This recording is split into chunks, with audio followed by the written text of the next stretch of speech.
ঘটনা হলো আপনারই এলাকা এবং আমরা এর আগেও দেখেছি যে নদী ভাঙন কিন্তু চলছে। এখানে মুজনাই নদী ক্রমশ পাড় ভেঙে এগিয়ে চলেছে এবং আপনাদের দলের যারা কর্মী সমর্থক তারাও কিন্তু হতাশ এবং একটা ক্ষোভ জমেছে। কি স্টেপ নিলেন আর কি? জিপি তো আপনাদেরই। দেখুন, বিষয়টা আমরা আমাদের যে ঊর্ধ্বতন কর্তৃপক্ষ, বিশেষ করে মুজনাই নদীর বিভিন্ন জায়গায় যে ভাঙনগুলো রয়েছে, আমরা বিষয়টা প্রশাসনিকভাবে আমরা ইরিগেশন ডিপার্টমেন্টকে জানিয়েছিলাম। ওনারা এসেছিল, সার্ভে করেছিল এবং বলেছিল ফান্ড আসলে কাজটা শুরু হবে। যাই হোক, আমরা দেখলাম তারপরে কাজটা শুরু হয়নি। পরবর্তীকালে আমরা এখানকার যিনি পঞ্চায়েত সদস্য রয়েছেন মোহাম্মদ বাবুমণি, তিনিও দিদিকে বলো নাম্বারে ফোন করেছিলেন। ফোন করার পরে পরবর্তীকালে আরেকবার ভেরিফিকেশন হয়েছিল। ওনারা আশ্বাস দিয়ে গেছিলেন যে কাজটা শুরু হবে। কিন্তু বর্তমান যে পরিস্থিতি রয়েছে, যেটা আমি নিজেই এসে দেখলাম, কয়েকদিন আগে আমি এই পাড়ে এসেছিলাম, এসে দেখছিলাম পরিস্থিতিটা অন্যরকম। যাই হোক, আপনারা আজকে আসলেন, আপনাদের মাধ্যমে খবরটা আরেকবার সম্প্রসারিত যদি হয়ে যায়, তাহলে ভাববো আগামী দিনে আমাদের বিশেষ করে 700 থেকে 800 মিটার যে জায়গা, বিশেষ করে 100টা পরিবার এখানে যুক্ত রয়েছে। তার আগে এখানে নদীর ওপারে অনেক আমাদের চাষাবাদী জমি ছিল, সেই জমিগুলো অলরেডি নদী গর্ভে চলে গেছে। অনেক পরিবার এখান থেকে ট্রান্সফার হয়ে অন্য জায়গায় চলে গেছে। তাই আশা করছি আপনাদের মাধ্যমে খবরটা সম্প্রসারিত হলে, বিশেষ করে যে 100টা পরিবার এখানে রয়েছে এই মধ্যদাগার পাটে, সেই পরিবারগুলো সুরক্ষিত থাকবে।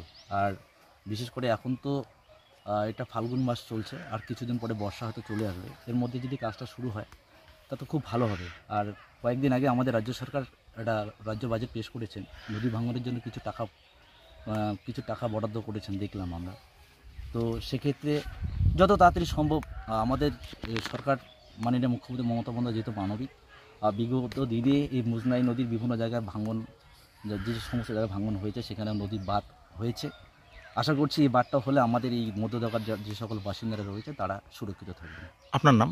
আমার নাম এনামুল হক, আমি দেওগাঁও অঞ্চল যুব তৃণমূল কংগ্রেসের সভাপতি। গাঁর নাপাক তো শরীর আছে দিয়া দিনু কলমা পড়িয়া আরও দুইটা নেকি বদি।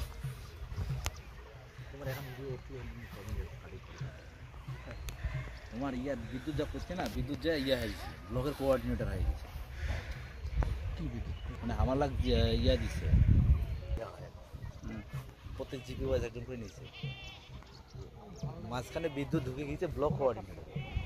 তো দাদা ফোন করলে আর ব্লক কোঅর্ডিনেটর কাজ তোমার অঞ্চলে, কাজ তোমার ব্লক কেন তুমি জানো না? বিএমএসের পর দেখেছে আম্বাদা আসে, আম্বাদা আসে না ওটা গোবিনাথ থেকে পাইছে তো, গোবিনাথ থেকে রওনা দিচ্ছে। বলতে এখানে ইয়ে করে না হয়, ওইদিকে দাঁড়ালি করছি 2-3 বার 3-4 বার গেছি বলোড়ো নিয়ে আলিপুরে।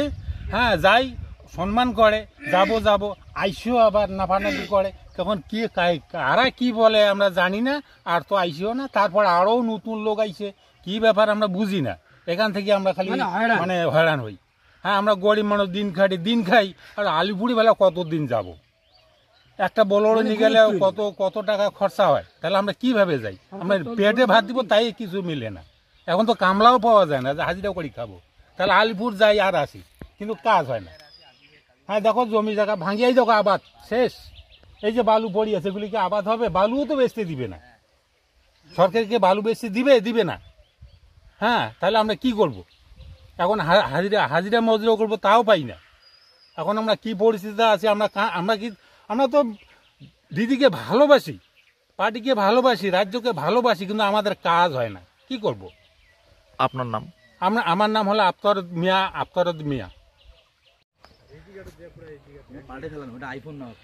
কায় আমার ওইটা সাংবাদিক আবির তো দাও না, তোমার দল থেকে কিনে দাও না। এই রেকর্ড হচ্ছে কিন্তু দল থেকে ক্যামেরা। তোমার